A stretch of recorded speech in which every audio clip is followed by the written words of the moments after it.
Good evening and welcome to Scotland at 7 on Monday the 6th of September. My name is Maggie Lennon and we'll start the programme as usual with the most up-to-date coronavirus statistics. As of 2 o'clock today, a total of 2,858,693 people in Scotland have been tested through the NHS Scotland labs and UK government regional testing centres since the start of the pandemic. Of these, 2,389,352 have been confirmed negative and 469,341 have tested positive. There are 7,065 new cases of COVID-19 confirmed by a test, although not everyone with the virus will display symptoms and not all those with symptoms will be tested. There are 0 reported new deaths of people who have tested positive. The number of patients in Scotland who've died from complications caused by the coronavirus infection now stands at 8,165. This number only includes those who've died having received a positive test for the virus in the previous 28 days. Of the people who have tested positive, 771 were in hospital last night, 71 of whom were in intensive care. As of 8 o'clock this morning, 4,126,263 people had received their first dose of the COVID-19 vaccination and 3,736,762 had received their second dose. The latest UK daily figures show 133,274 patients who tested positive for COVID-19 have sadly died from their illness, an increase of 45 since yesterday. This number refers to deaths in all settings, not just hospitals. I'm joined this evening from Dundee by independence and community activist Siobhan Tolland and co-founder of Dundee Together. How are you this evening, Siobhan? Not bad, thank you. How are you? I'm well. A bit concerned about these COVID statistics going up a little bit. I know. It feels like every day it's just going up more and more, doesn't it? Yeah, I don't quite know what the breakthrough is going to be. Anyway, we're starting the programme tonight a bit further afield. We're starting in Afghanistan. The Prime Minister and Foreign Secretary Dominic Raab faced questioning in the House of Commons today as they updated the House on the situation in Afghanistan. Responding to Boris Johnson's statement, the SNP Westminster leader Ian Blackford accused the Prime Minister of desperately trying to cover for a Foreign Secretary who should have been sacked weeks ago. I believe we've got Ian Blackford's video. The Leader of the SNP. Thank you, Mr Speaker, and can I thank all those that assisted in the evacuation from Afghanistan over the last few weeks, and can I thank the Prime Minister for an advance copy of his statement. Mr Speaker, normally we have a Cabinet Minister sent to the House to cover for the Prime Minister, but today we have before us the Prime Minister desperately trying to cover for a Foreign Secretary who should have been sacked weeks ago. During committee last week, the Foreign Secretary failed to answer even basic questions from my honourable friend, the member for Glasgow South. I genuinely hope that the Prime Minister is better prepared today. Mr Speaker, there is barely an MP in this House who hasn't submitted urgent and sensitive information to the Foreign Office on UK and Afghan nationals desperate to find safe passage away from the Taliban. It is a disgrace that most of these urgent queries have been left unresolved and unanswered. A disgrace not for us, but for all those who have been left behind, UK and Afghan nationals who are now fearful and in many cases in hiding. Thousands of desperate people we have a debt of responsibility to, have been left with no clarity, no answers and no help. So let me ask the Prime Minister, what assessment has been made of the number of UK nationals left in Afghanistan and what plans are there to assist them? How many Afghans that qualify under the Arab scheme as interpreters or in other groups who have been left behind? And will the Prime Minister apologise to those who have been left behind, left high and dry, those that the UK has a responsibility to? Last night, in correspondence from Lord Ahmed, the government gave the excuse that delays in evacuating all those with rights were because the Foreign Office had received more correspondence than during COVID. But, Mr Speaker, there is a fundamental difference. No one knew COVID was coming. The government had 18 months 18 months to prepare an exit strategy in Afghanistan. So can the Prime Minister give a firm deadline when the massive backlog of applications will be processed and provide a new target date for when safe passage will be offered to those UK and Afghan citizens? When Parliament was recalled, the Prime Minister publicly agreed to hold a four-nation summit on the UK's responsibility to welcome refugees here. Can I ask the Prime Minister to give us the date when that summit will take place? And finally, with all the talk of cabinet reshuffle, can the Prime Minister guarantee that the Foreign Secretary will finally be sacked in any reshuffle? Or does he intend to reward incompetence? Well, I don't know if you caught any of the Prime Minister's statement, Siobhan. Did you? No, I didn't. I did a quick catch-up, but I never saw the video because I was out and about today. Yeah. Okay, well, I'm not giving too much away, but basically his response seemed to be, didn't we do well in getting all these people out that we did get out? And he assured Ian Blackford that all these emails would be answered by the end of the day, which I guess is just another fudge. Ian Blackford there said, talked about the Afghans that the UK had responsibility for, and I'm guessing he was talking primarily about those that worked for the British forces. But isn't there an argument that actually the UK and the US and all the other allies have a responsibility to all of the Afghan people as an occupying force, and for the disastrous way that has broken down? I think I always feel uncomfortable when we begin to divide people between UK, citizens and other citizens. The fact of the matter is people are people. A humanitarian response is a humanitarian response regardless of race, nationality, religion, etc.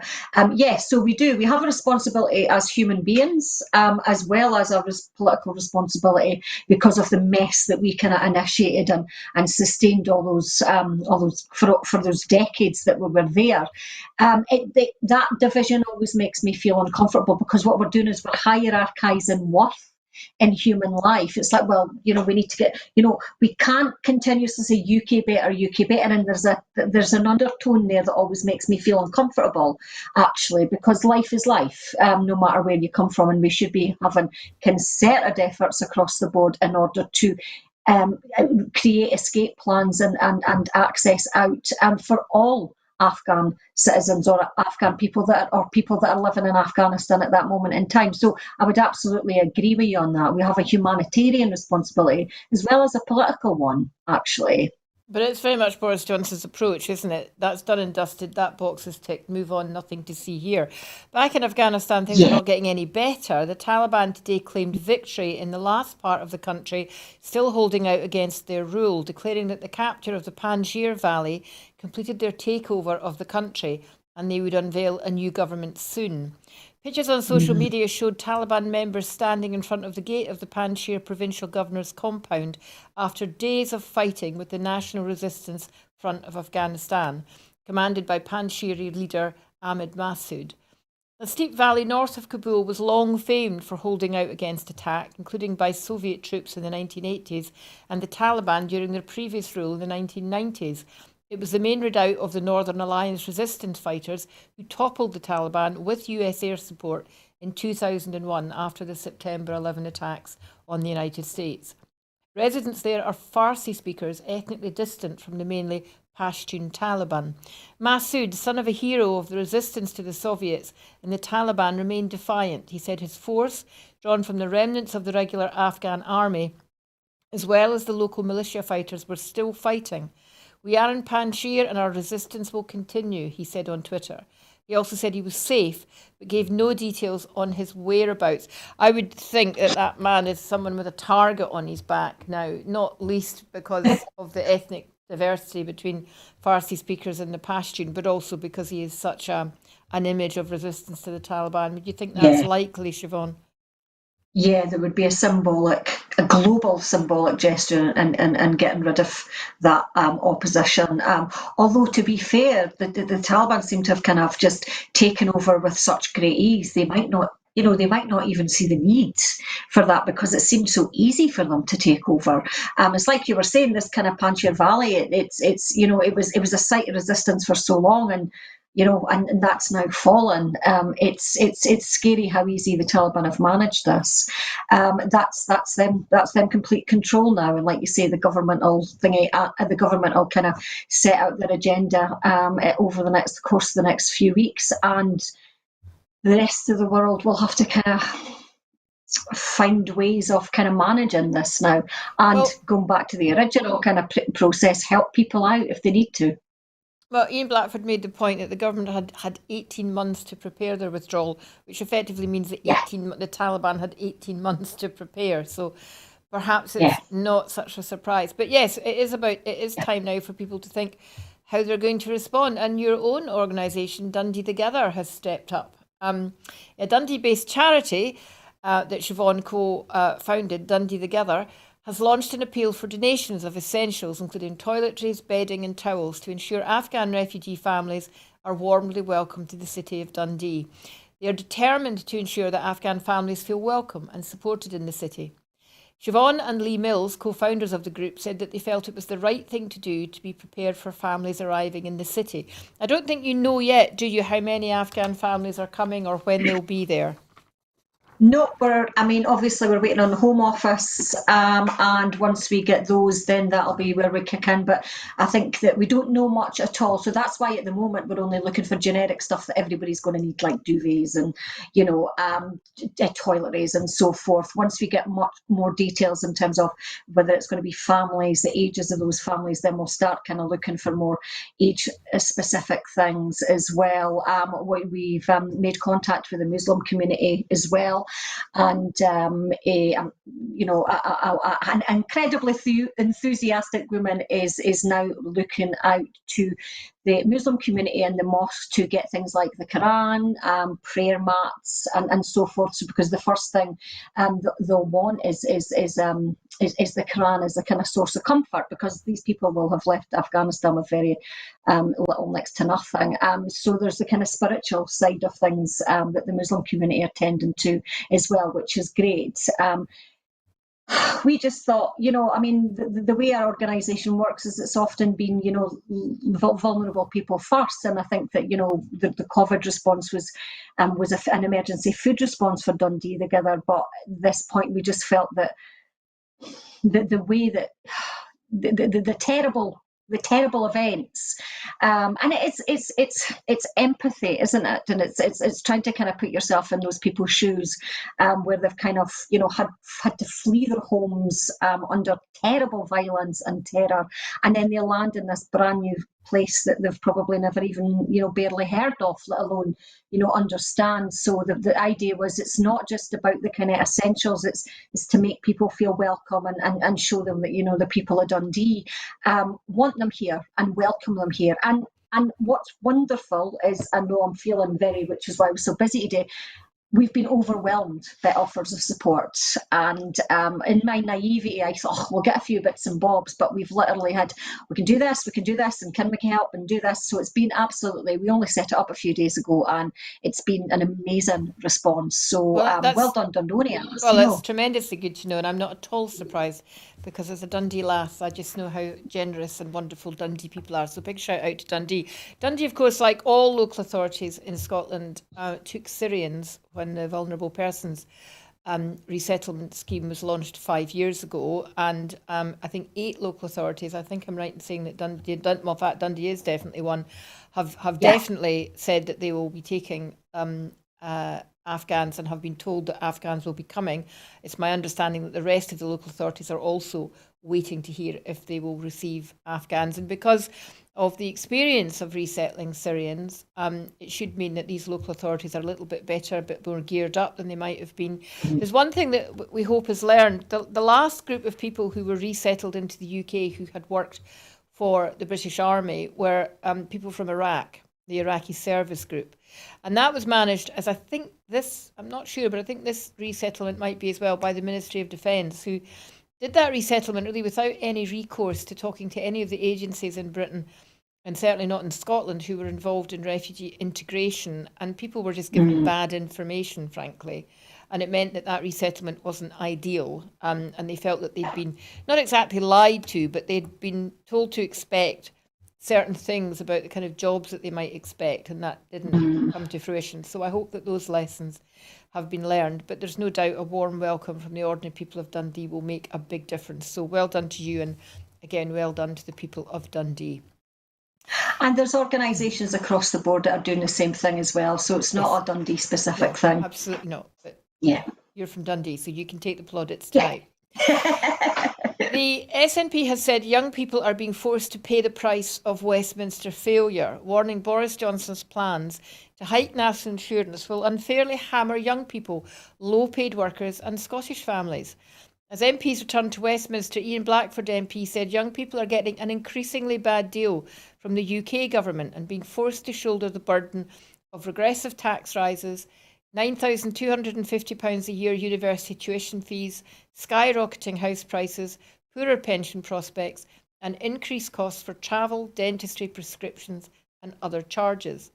The SNP Westminster leader said the Tory plan to impose a regressive national insurance increase would add to the intergenerational unfairness imposed on younger generations, and stood in stark contrast to the approach taken by the Scottish Government, which has funded social care provisions from current budgets, scrapped tuition fees, invested in affordable and social housing, and introduced a wide range of benefits to support young people from birth, including the Best Start grant, the Scottish Child Payment, protecting the education maintenance allowance, and free bus travel for under 22s, along with free prescriptions and free dentistry. So this decision, which now looks like it's definitely going to go ahead, to fund the social care crisis in England and Wales, and well, actually, no, just in England, because there's different arrangements in Wales and the north of Ireland, by hiking national insurance, of course, is going to affect everybody in the UK, because national insurance is reserved. So we'll all be paying to help out the social care crisis in England, which seems unfair. And of course, it is regressive because it affects poorer people most, because it affects a larger percentage of their income. But there's one narrative coming out of all this. And I was listening to people on the radio earlier today talking about this, and there was a rather unpleasant undertone, which was that young people, and by young people they meant anybody under 65, I think, shouldn't really, it's not their job to pay for the old in society. And I thought, well, hold on a minute here. That's the very basis of the social contract. That while you're working, you pay into the pot, so that when you're not working, you get to take out of the pot. Now, the fact that there's not enough people paying into the pot for old people who want to take out of the pot is a different matter. But the idea that somehow that's not the responsibility of the working age population, I'm rather uncomfortable with that. I think that's a sort of nasty undertone. Would you agree? I'm glad that you said that, actually, because it's exactly what I was thinking. There was a kind of a distasteful division between young and old, and there was an implication that the old were somehow a burden upon the kind of working age population, and that is absolutely not the case. And we should never ever encourage or go down that narrative where any part of society is a burden. And yes, I absolutely picked up on that as well, Maggie, and it did make me feel incredibly uncomfortable. It is the social contract, as you say, that the over 65 population have worked. They have spent their life working. That is just part of the deal that happens, and they deserve to have care to the end, or good care to the end of their days. That is really what a civilized society should do. We should not kind of begin to go down that kind of process of, well, we shouldn't have to pay for it. As working people, we do, because it's not going to be that long, some sooner than others. It's not going to be that long until we need that support as well. But this is about coming together, pulling together, not pushing apart. And that narrative really, I'm glad you said it, because it felt deeply uncomfortable, because it's yet another kind of process of division, I think. In addition to division between rich and poor in terms of the national insurance contributions as well.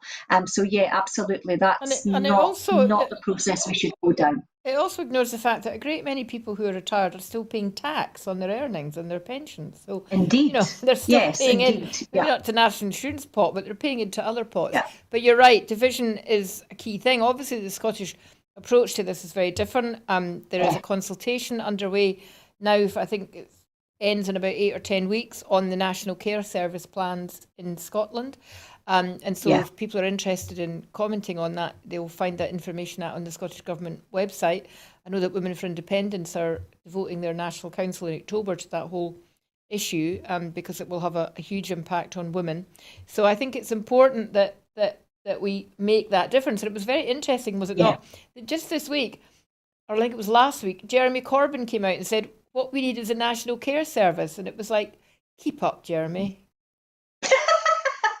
Oh, poor Jeremy. This is why Labour floundered, because they couldn't keep up with the speed of events. I think the Labour Party couldn't keep up with the speed of the events that were happening. Yeah. There's been a kickback, though, from a number of Tory backbenchers, because, of course, the Tory party made a manifesto commitment. There'd be no rise in tax, VAT or national insurance in their manifesto. And this is obviously ripping that up. And because it will hit people on lower incomes most, and because quite a lot of the new intake of Tory MPs who gave Johnson his majority are in the so-called red wall seats of the north of England, they're going to see it hurting their constituents. So it'll be interesting to see how this goes down. Do you think there could be a big enough rebellion to make a change in the plans? Maybe. I'm hoping that they will, but there's an element here where, it's like, why pick national insurance? To me, there almost seems a kind of deliberate invoking of discord here. You're picking one. You couldn't, beyond that, you probably couldn't pick a more controversial increase in terms of regressive tax policy, where it's like that process of social care seems to be immediately shrouded by problems, just that kind of whole process of kind of discord. And there's an element here where I think that it's just this kind of notion of making it much more difficult. We'll have to even fight on how that's funded in England. But yes, I would imagine if I was Conservative in those kind of red kind of areas, then I would be worried because it's things like that where it starts hitting your pocket, and there is quite a big 1% national insurance is quite a big hike out your wage if you're very low paid. So there could be resistance here. I hope so. The problem we have, of course, it'll just be replaced with another regressive taxation. The root here is that the Tories do not understand progressive taxation, or they understand it, they just don't actually want to do it as part of the kind of the social contract and the kind of process of it. I think the other thing that was coming out today on Twitter was a lot of people were saying, social care isn't just about old people. Social care is about people with disability, people with learning disabilities. A lot of young people are covered by social care. So, it's just stop that. Again, it's about division. Just stop this division. Sorry, Siobhan. No, and I'm just thinking, if you think of how the discourse works in terms of the social care within Scotland, it's actually seen as an opportunity for young people, not just in terms of the care that some members of the kind of young population might have, but as an opportunity for better jobs, more secure jobs. So it's not seen as a punishment, as the social care structure seems to be becoming in England. It's seen as an opportunity to allow better stability for our young workforce as well. So the narrative is extraordinarily different and much more kind of equalising. Well, sticking with another controversial decision by the Conservative government, which is to scrap the universal credit uplift, a new report has come out today that reveals 74% of universal credit claimants won't be able to cope if their incomes are cut by the proposed £1,040 a year. The report by the Citizens Advice Scotland, published today, also reveals that 2/3, nearly 67%, of universal credit claimants say the current level of payment is inadequate even before the cuts come into effect, with more than half describing it as very inadequate. More than a quarter, 26%, say they would be unable to pay for essentials if the cuts go ahead, and 1 in 7 say they would be unable to buy food. The survey of 601 clients on universal credit also found that families are under increasing financial pressure, with a majority of 56% reporting that spending on necessities has increased over the pandemic, including heating and electricity, which has affected over 50%, food, which 40% are claiming is getting more expensive, and housing costs, aside from rent. 2/3 say they have had to cut down on at least one basic necessity during their universal credit claim, with 1 in 5 cutting down on food and 1 in 4 borrowing money for essentials. The fresh warnings come as MPs return to Westminster after recess with a growing rebellion against Rishi Sunak's plan to slash the universal credit by £1,040 a year at the end of this month. Separate research from the Joseph Rowntree Foundation published in August revealed the cuts will hit around 400,000 people in Scotland, including more than 1 in 3 families with children.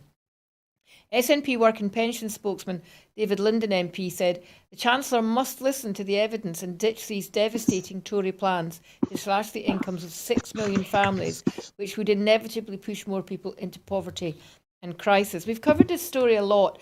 There's something in that report that is worth picking out, I think, and that's that people are talking about having to borrow money. Now, they're not borrowing money from within the family or their neighbours. They will be borrowing money from loan sharks or payday interest companies where the interest is massive, payday loan companies, and that's going to push people further into debt. I think you are aware of just the impact that kind of debt can have on people. So what do you think might be the kind of fallout from that? I mean, this is a spiral and kind of deeper and deeper poverty stricken situation, isn't it? Because, getting into any kind of debt, well, not only have you got to pay it back and, you can't afford to pay it back because you needed the debt in the first place, but then you've got the interest and so forth as well. And then you're going down that road of, if you're really desperate, you're going down very high interest rates as well, which can just absolutely make the whole situation so much worse. I was doing some calculations earlier on just looking at the cuts, and if you look at, say, a single parent with 2 children, the universal credit cut is a 10% cut in their monthly income. That is absolutely huge. Absolutely huge. And the figures that the Citizens Advice came out are quite shocking, and that's only going to get worse. We've got this massive increase in energy prices. We've got a massive increase in food prices, like you say, housing as well. Things are just going to get deeper and deeper. We know. I mean, God, how many times do we go through this? The effects of poverty on not just individuals but on society as a whole are absolutely terrifying in terms of its long-term impact. I'm just going to point out that 49% of families in Dundee are on universal credit or the working tax credit, which is yes, it's extraordinarily. It was the British Rowntree Foundation that did that study. 39% of families in Dundee East. It's quite significant. So you're going to have pockets of deep poverty where half your families are going to have money cut. I mean, that is massive. If you think about the Scottish Government, and if you think about that £20 child payment that the Scottish Government give, then all that's going to do now is just allow poverty-stricken families to almost just tread water. It offers no benefit now because it's basically just, as we have to do all the time now in the Scottish Parliament, we have to offset the cuts created by Westminster. So we're really kind of treading water in this respect as well. It's for this reason alone, independence is necessary. Yeah, if you just think about the amount of money the Scottish Government has had to spend over the years to mitigate the worst cuts in Westminster's behaviour, it'd be interesting to get these figures. And it is worthwhile reminding people that the universal credit, even before the £20 increase, wasn't exactly generous. And, the Tory government believe in trickle-down economics. Well, they should know that if people get an uplift, if they get more money given to them, people live to that. They will spend it, but they'll not be spending it on fripperies, for heaven's sake. They're spending it on life's essentials. So to give it to people and then callously remove it when things are not getting any better in society, where we know about the increases in energy costs, which are going through the roof, and that affects people particularly who are living in poor quality housing more, especially in the north of the country where it's colder anyway than the southeast of England. And the food issue is not just shortages, but the shortages are also pushing up the food prices. It really does seem incredibly callous. Unfortunately, the problems in the supply chain in the UK appear to be about to get worse because there is a threat of strike action by lorry drivers at 2 firms supplying the construction industry and convenience stores.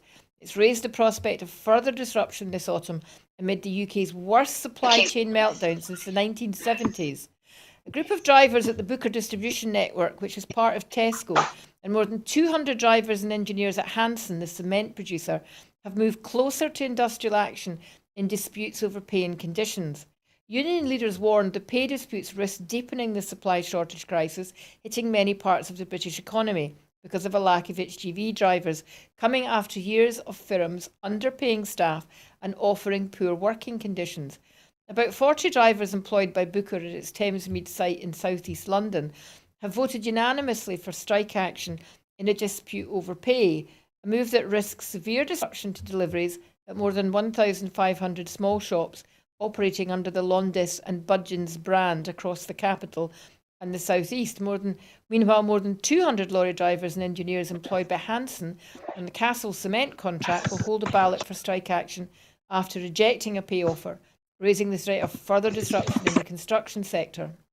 The drivers supply several key construction projects across the UK, including the Hinkley Point nuclear power station, the HS2 rail line, the Sellafield nuclear decommissioning plant, and the Thames Tideway super sewer project.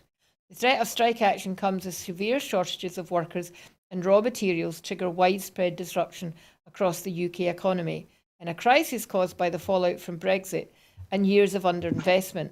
Unite, the trade union representing both sets of workers, said the disputes reflected issues with working conditions and pay.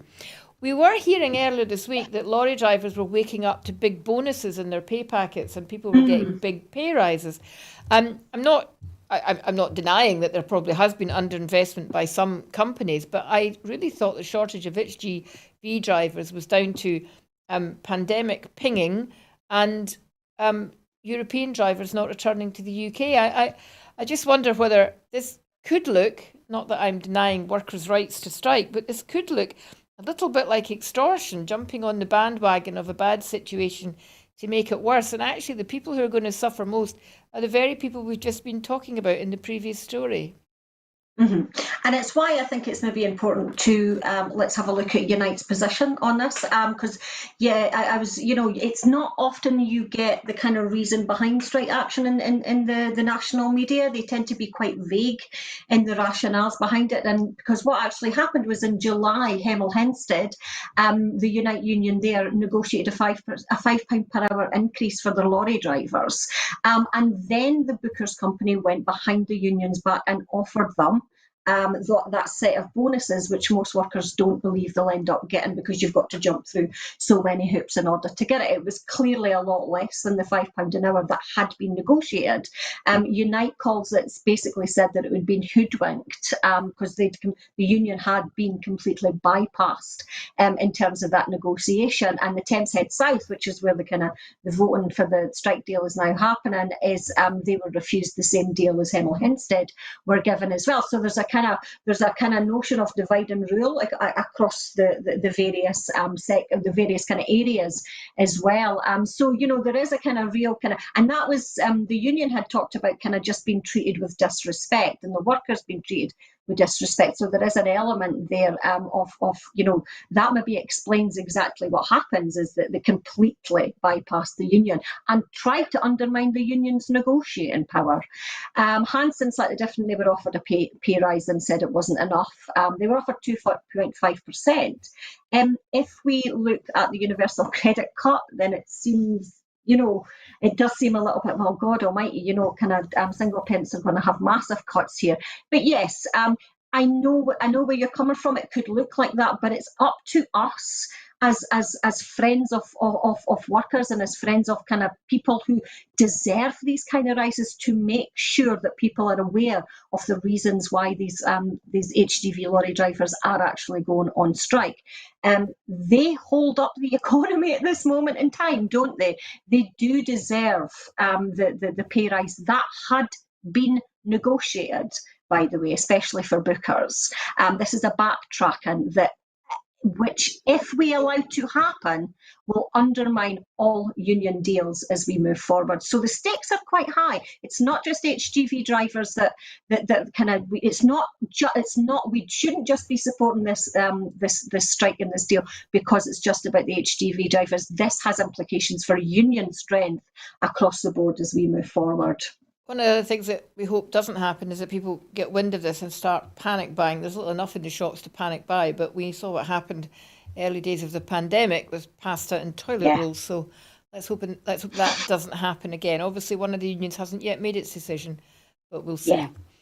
Ahead of a debate in the House of Commons next week, the government today faces calls to scrap large sections of the elections bill in an open letter signed by a broad coalition of civil society organisations.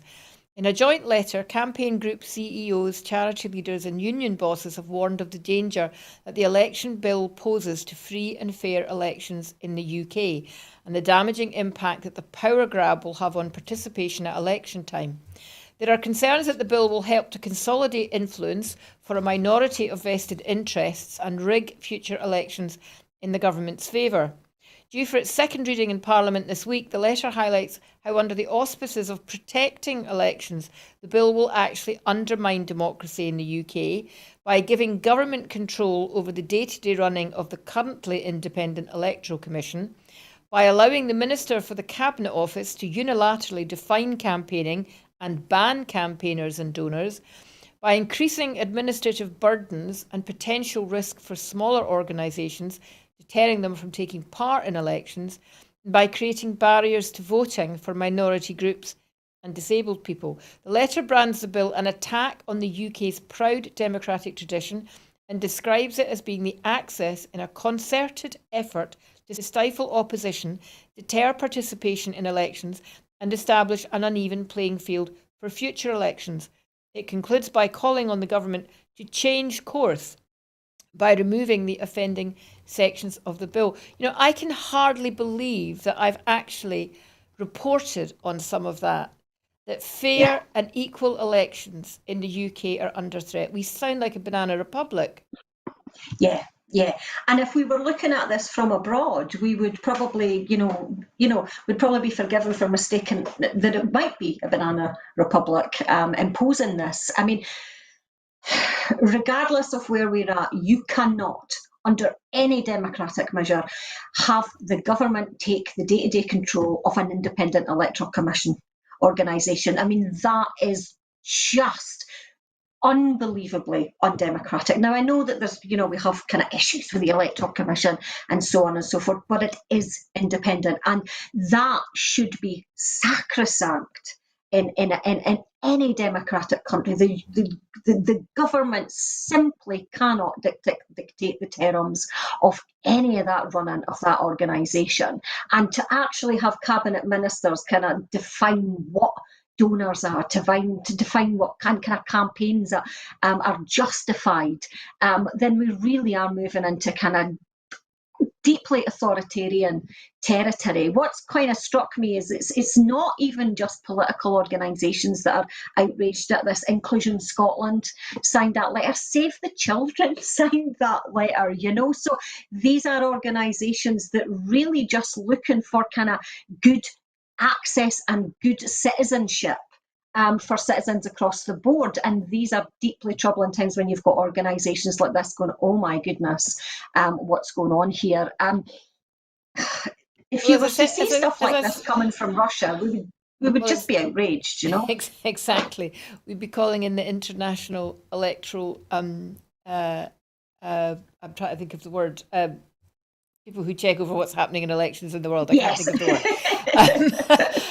Just to recap, it said that the bill will help to consolidate influence for a minority of vested interests and rig future elections in the government's favour. Yeah. Isn't that the Tory government's programme for government, and isn't that their modus operandi anyway? I think it is. I mean, I constantly find myself coming back to this, that, after Brexit, we've got to remember that the Westminster government tried to bypass Parliament in order to do that. That is the level of disrespect they have for the governing democratic structures of the UK. And ever since that point, we have seen this constant erosion. This is just consolidating it. This is it's almost like it's coming out in the open, whereas before it was always slightly hidden and underhand. It's, to be fair, it's not going to affect the elections that are devolved to do within Scotland, like the Scottish elections and so forth, but it will have, I think, a cultural impact on people's But it will still affect the vote. Electoral Commission, and that obviously still has a role to play in Scottish elections. So yes, you're absolutely right. Any Scottish election won't fall under this, but that kind of almost isn't the point. We've got to think about democracy generally. I mean, I think the chances of the government rolling back on this are pretty unlikely. But as you say, in some ways, now that it's out in the open and there's nowhere to hide, maybe people will start to sit up and take notice. And as you say, when major national institutions like Save the Children start to get upset about it, people realise that it's not just something that, the lunatic fringe are concerned about. This story is going to get bigger and bigger over the coming weeks. And the problem we have, of course, is there's no effective opposition within the UK. And that is deeply problematic. The Labour Party is deeply in trouble in trying to build an effective opposition. So they can literally do what they want now. And there really needs to be a massive realignment of the social democratic structures within England in order to try and remove this and try and backtrack on this. Whether that will happen or not is wishful thinking, perhaps. Well, the other thing that's under a lot of trouble just now is the Northern Ireland Protocol as part of the Brexit deal. The UK is set to announce further extensions to post-Brexit grace periods on some good imports to Northern Ireland. Irish Deputy Prime Minister Leo Varadkar said today, suggesting London and Brussels had agreed they needed more time for talks. Ireland is a key player in post-Brexit trade talks. Varadkar, speaking after a meeting with Cabinet Office Minister Michael Gove, said he expected the UK government move to lead towards attempts to reach a more permanent solution. The fate of Northern Ireland was the most contentious issue in the UK's negotiations over its exits from the EU and has continued to cause friction. To avoid imposing a hard border on the island of Ireland, the UK government agreed to leave some EU rules in place in Northern Ireland and accept checks on goods arriving there from elsewhere in the United Kingdom. Westminster has since said the arrangement is not working and wants it changed, while the EU rejects renegotiating the treaty. Officials in London and Brussels are trying to prevent the dispute from escalating into a full-blown trade war. The European Commission agreed in July to freeze legal action against the UK government for making changes to the protocol that Brussels says breached the Brexit Treaty. Westminster has now indicated it would extend grace periods, suspending new checks on cross-channel trade due to kick in within weeks. I think Varadkar's suggestion that this is a way for talks to be extended to find a solution is a bit naive. This is the Tory party kicking this can down the road. And I can't see anything happen except there be a major trade war. We've already had Sausage Gate, with the problems of getting sausages into the north of Ireland.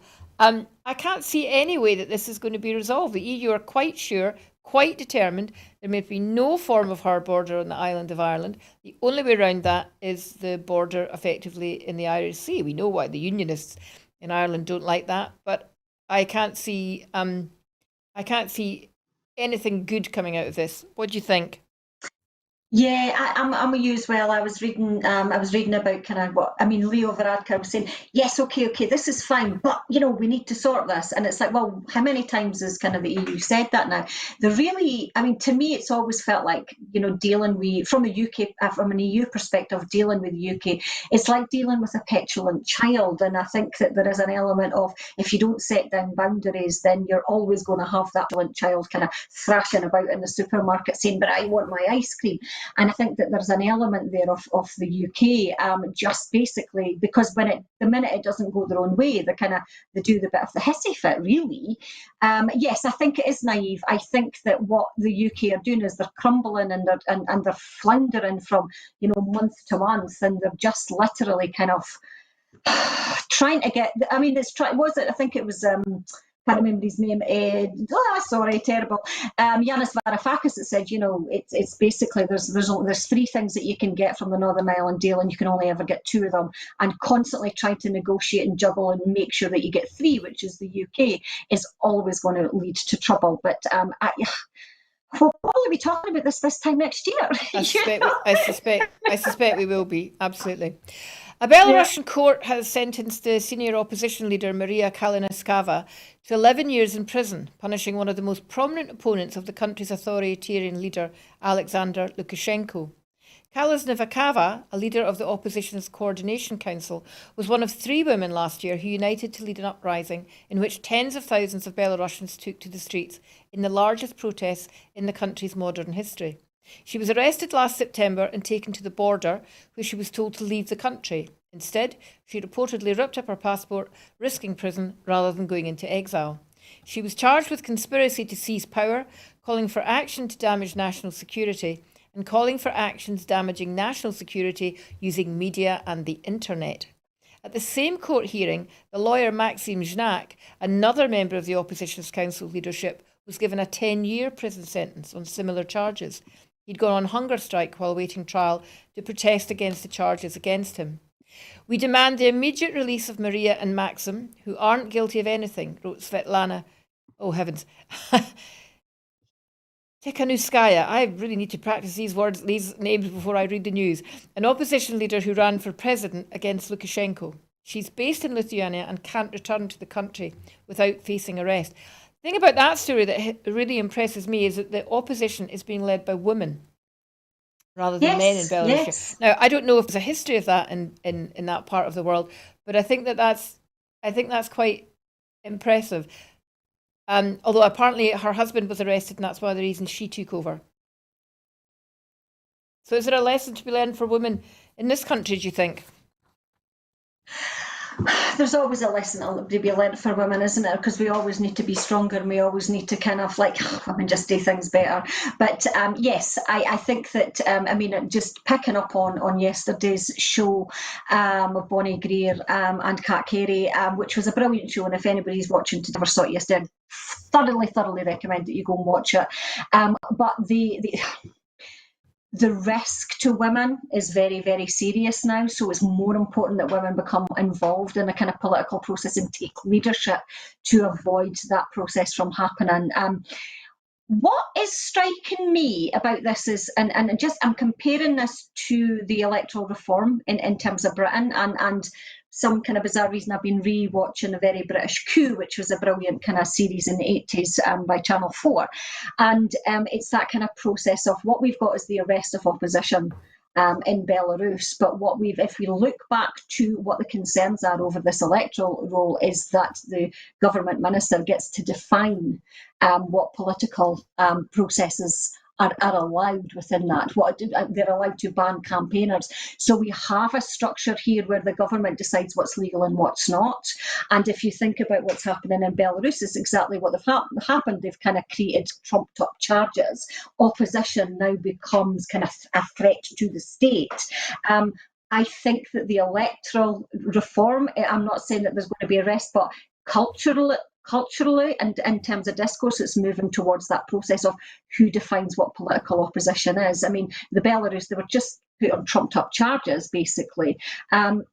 Absolute modern heroes of the day, these women, I have to say. I'm not going to try and pronounce their names, sorry, but modern heroes of the day, to kind of refuse to go into exile for the sake of political democracy is something that, we need to get behind, and we need that strength. Well, of course, there's a whole generation of former Soviet Union women who did have to take the lead in many things, not less because of the huge number of men who were killed during the Second World War. So it looks like that's passing on to the next generation. It'd be interesting to see if we hear much more about what happens to them. I suspect now they're in prison, we might not hear anything at all, and that's a real worry. At least 3 of Scotland's islands will become fully carbon neutral by 2040, the Islands Secretary Mary Goodjohn has announced. The new Carbon Neutral Islands project will help to deliver key commitments in the National Islands Plan and will create jobs, protect Scottish island environments from climate change and contribute to Scottish Government's 2045 net zero commitment. The carbon neutral islands will also demonstrate the low carbon energy potential of Scotland's islands as hubs of innovation in renewable energy and climate change resilience, while positively impacting on island economies and population retention and growth. The project will involve carbon audits across the islands and a pilot phase to inform learning. So here's your starter for 10, Siobhan. Do you know how many inhabited islands there are in Scotland? Oh, no, I don't actually. No, Well, there I are don't. That's 94. embarrassing. There are Wow, 94, yeah, 89 of them are offshore. So it doesn't, the report from the Scottish Government doesn't say which islands. So it's not that they've Yeah. targeted 3 islands. That is clearly a target. And obviously it's going to be more important of some of the bigger islands. But do you think this is something the island communities will welcome? I think it probably depends on how it's done. If it's done in consultation, if there are incentives for the islands, and some, if there's incentives that allow the islanders to benefit from that, then why wouldn't they? The problem with kind of sometimes those innovations and these kind of broad kind of changes is that they're often imposed upon people, and that's never particularly useful.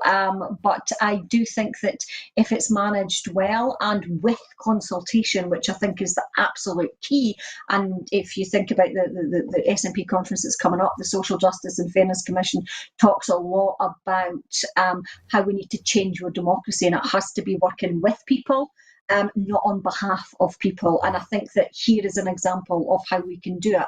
I am just going to say I don't think it's fast enough. I don't think it's enough, given the kind of the crisis that we now face.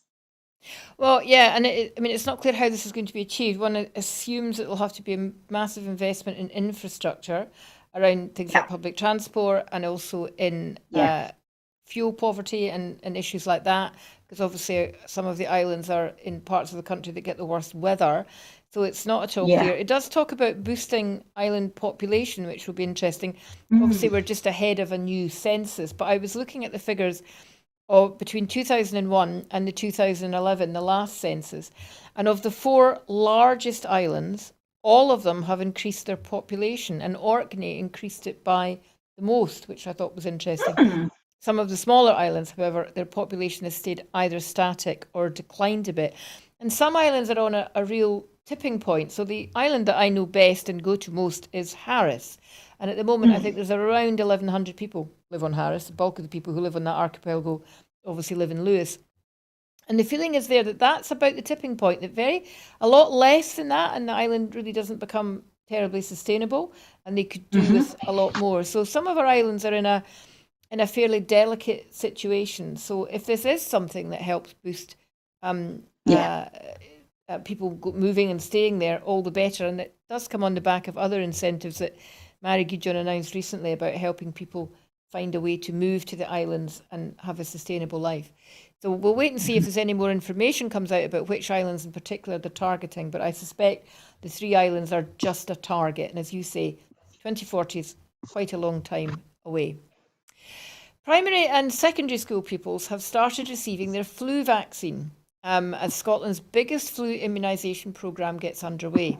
Over 4 million people will be offered the free flu vaccine this year, with secondary school pupils eligible for the first time. Running until December, all primary and secondary school pupils will be offered the vaccine, which is given as a painless nasal spray. Public Health Minister Mary Todd said, "More people than ever are being offered the flu vaccine, and we hope to see a large uptake amongst pupils as we aim to keep the flu out of schools this year." I suppose it's more important than ever to keep flu out of schools, because school pupils already had so much disruption to their education. Do you welcome this? Do you welcome this, including secondary school pupils for the first time? I do, and having a son in second year, I just got my letter the other day, actually, kind of signing a consent form for the flu jab for him. Yes, I do, actually, because I think there's, like you say, there's disruption, but there's also, flu symptoms can, especially in its first outset, it can mimic COVID symptoms. So, we have a situation where you think, oh my God, it could be COVID, so then you've got to kind of, self-isolate and so forth. So there is that element as well. Also, COVID and the flu together is is extremely dangerous. And I know that kids have less, less. It tends to affect kids less, but you don't want both together for sure. So yeah, it is a good thing. And I'm going to just put my hands up here and say, to my shame, that I was always very reluctant to give my son the flu jab. And I do think it's one of those things where that kind of vaccine hesitancy kind of seeped into my head over the years. And, it's one of those situations you think, God, that was so stupid of me, but there was always that kind of hesitancy for me. But this year it's like, oh my God, absolutely. And I think about this a lot now, especially over COVID, but it shows how kind of conspiracy theory can seep into your thought processes without you even realising it, to a greater or lesser degree. There was kind of no real genuine reason why I was worried about Kieran getting his flu vaccine, but I was always quite worried about it and hesitant about it. And it's just that kind of, it's something that we all have. I think we're all kind of touched by conspiracy theory to a certain degree, and it's just kind of looking out for that. But yes, I think it's great, and I'm going to, Kieran's first in the queue to get his. Yeah, it'll be interesting to see actually whether, because there's been so much talk about vaccines for COVID, whether that has a bigger or a less effect on who goes for the flu vaccine this year. The uptake of the flu vaccine in Scotland is not great. It's well below the target that the Scottish Government set. Obviously this year, I think also for the first time, all over 50s will be offered the flu jab. Yeah. As you say, a combination of that and COVID is very serious. So we have to hope that people do sit up and take notice. I was quite intrigued with the fact that the kids get a nasal spray, not a jab in the arm, and I just want to know why the rest of us don't get that. That's what I'm thinking as well. Why don't we all maybe it's not so effective on older people. I don't know. So let's hope that there's a good uptake. There's still no word on the subject of vaccines. There's still no word on exactly who is going to be offered the third dose, the booster dose of the COVID vaccination. Not as many people, I think, as was originally suggested. Maybe only the very vulnerable or people for whom their immune system is seriously compromised. So I think a lot of us who get the flu jab thought we would be getting that and our COVID booster at the same time. But that's not clear. There's still decisions to be made on that. We're getting towards I'm just going to give a... Oh, sorry. I would like to give a kind of shout out to my employer here, actually, because I think what they've done is really good, which is the University of Dundee. And what they have done is for adults, it's we're entitled to the flu jab if we meet certain criteria. But what they're actually doing is encouraging all staff to go for a private flu if they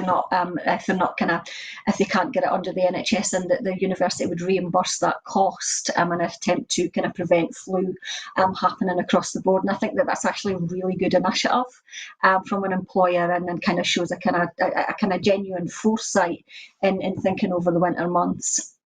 That is a very good initiative, actually. Maybe we should get more companies to sign up for that. That really is, and certainly something that I think both public and private sector employers might be worth considering. People don't want any more absence than they absolutely have to after COVID, because that's been so detrimental to so many businesses across the country.